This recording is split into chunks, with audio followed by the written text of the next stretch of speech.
How to hide apps from App Library on iPhone. Keep watching.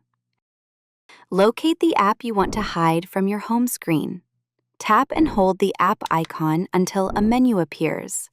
Select Require Face ID in the menu.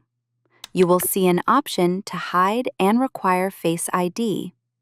Tap this option. You'll be prompted to confirm using Face ID, Touch ID, or a passcode if applicable.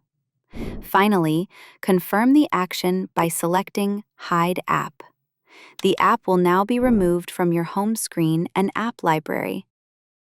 Moved to the hidden folder in the app library. To access hidden apps, open the hidden folder by authenticating with Face ID. Inside, you can access and use the hidden app as normal. To unhide, long press it inside the hidden folder.